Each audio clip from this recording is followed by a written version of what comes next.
अरे कहाँ गिरल टीकावा, अरे कहाँ रे गिरल नाथिया, अरे कहाँ रे गिरल नाथिया, कहाँ रे गिरल। और झुमटा तभी आनंद आएगा जितनी भी हमारी बहना लोग आप लोग खड़े हो जाइए, है ना, क्योंकि हम भी खड़े हो गए हैं आप लोग के प्रेम के कारण।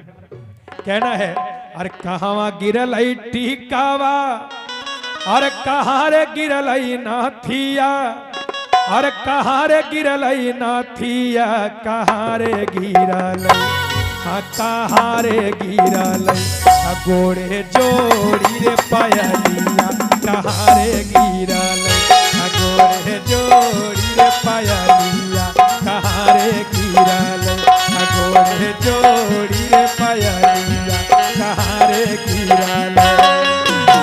कहाँ गिरल टीकावा, कहाँ रे गिरल नाथिया, कहाँ रे गिरल नाथिया, कहाँ रे गिरल।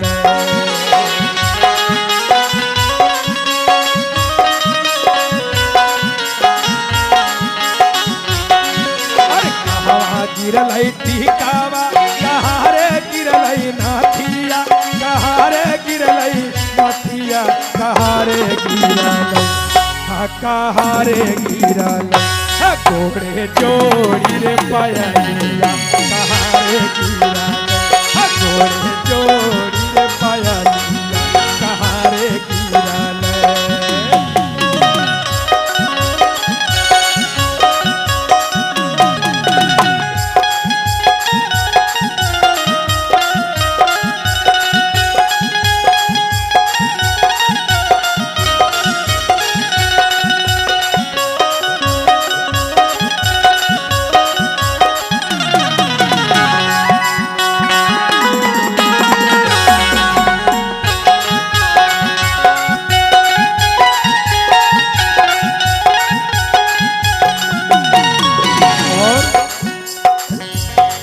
ध्यान देंगे, बड़ा ही सुंदर भाव है।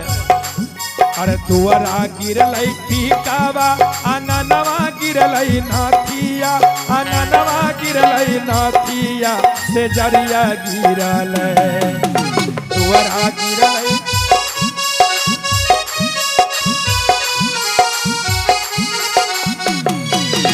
दुआरा गिरल टीकावा, आंगनवा गिरल नाथिया, आंगनवा गिरल नाथिया, से जरिया गिरल, तो से जरिया गिरल, गोड़े जोड़ी रे पायलिया, से जरिया गिरल, गोड़े जोड़ी रे पायलिया, से जरिया गिरल, गोड़े जोड़ी रे पायलिया, से जरिया गिरल।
गोड़े जोड़ी रे पायलिया, गोड़े जोड़ी रे पायलिया, गोड़े जोड़ी रे पायलिया, गोड़े पायलिया।